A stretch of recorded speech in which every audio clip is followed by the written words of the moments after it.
for targets of 2010. And the other one which I like is IOC. I think that's after a few days of pullback is showing signs of an up move again. It's moved up slightly, but around 146 half buy with a stop at 144 for targets of 154.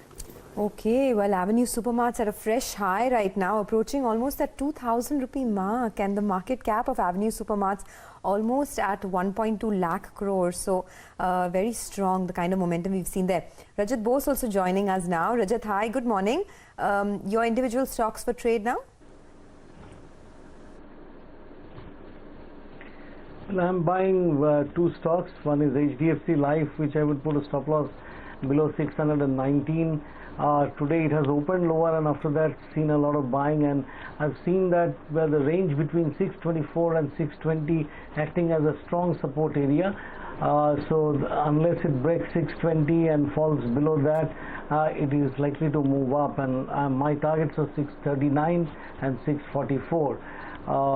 Larsen & Toubro is another stock I'm buying because this stock also opened with a gap and somewhat maintaining, although it has come down from higher levels, but I still believe that it is likely to cross 1500 or at least test the 1500 levels in today's session. 1498 and 1504 are the two targets of mine, and 1473 is my stop loss.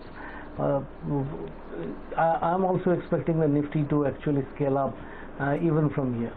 All right, gentlemen, thank you very much indeed for joining us with your trading strategies at 10. And at 10, the markets, you will have to say, have worked in favor of the bulls with the dips getting bought. Now, here's one more factor that may perhaps oil the wheels of the economy. In a bid to clear state government dues, sources tell CNBC-TV18 that a substantive cash outgo is likely to take place in institutions like MNREGA, the National Disaster Relief Fund, NDRF.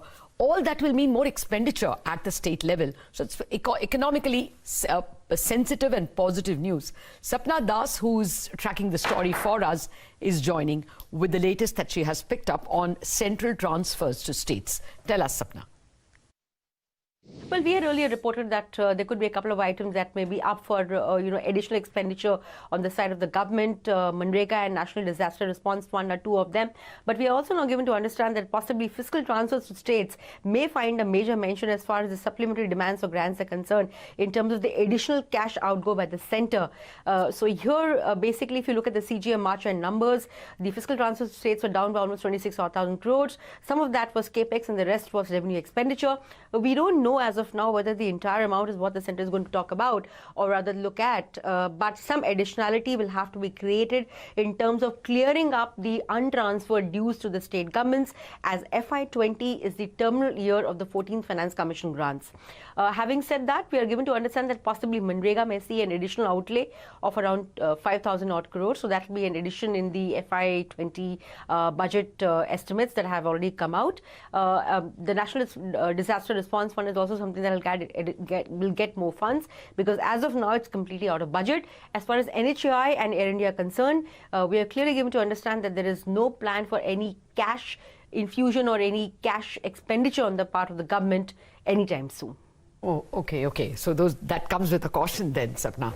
Thank you very much. In any case, state governments spend more because the expenditure items are with them: rural development, education, health, and here they're talking about disaster relief and MNREGA as a rural development subject. So more expenditure would genuinely mean more cash circulating in the economy. That should be positive news. Okay, let's shift focus to commodity markets. Trades at 10 from Manisha Gupta. Manisha, what's the commodity on your radar today? Nata, thank you for that. I'm watching out for nickel prices. Well, we have been telling you that it has been an outperformer. We have seen the nickel prices gain up by 60% in 2019 till time, and 40% of that move really seems to be coming in from the statements that have been coming in from Indonesia, which has said that they are temporarily stopping exports now. A lot of miners have met the Indonesian government, and after this is the step that they have taken. Well, Indonesia has been saying that they will ban all nickel ore exports from 1st Jan 2020. but they seem to have really brought it slightly ahead. They're calling it a temporary ban of exports, and a proper ban comes in place from 1st of Jan 2020. Well, Indonesia had stopped exports between 2014 and 2016 as well earlier, but they had to resume it all. What they have been trying to work really is trying to consume whatever they are producing in sense of their minds for their domestic processing industry itself. But in those 2 years, they weren't able to do that, and that was finally relaxed. And now we are looking at all of that coming back. The important thing really is that Indonesia is the largest producer of nickel. Nickel is a major ingredient when it comes to steel, and China in the recent months really has been importing a lot of ore in expectation that something like this would happen. So China in that sense seems to be quite nicely covered there. There has been weak demand from China's steel industry as well, and that is what has been keeping the steel prices slightly on the lower side. But nickel prices, as I said, have run up by 60% in this year itself. Yesterday morning when we opened market, we were trading at around 1200 rupees. 1215 is where the closing was yesterday, and we seem to be holding around those levels at this point in time. Another important event to watch is that the markets do anticipate that going forward, if Indonesia is not able to actually support their industry, you will see a whole bunch of nickel then coming back into the market. So the markets really are factoring it right now. If going forward in next 2 to 3 months also, we do see that the ban continues to be in place, the markets do believe that then we are looking at 1300, 1350 kind of levels also coming in for MCX in case of nickel prices in next couple of months as well. So this is the latest coming in from Indonesia on nickel. We have seen immediate knee-jerk reaction on prices, and the expectation is that you could perhaps see further gains continuing in case of nickel as we move around to 2019 closing as well.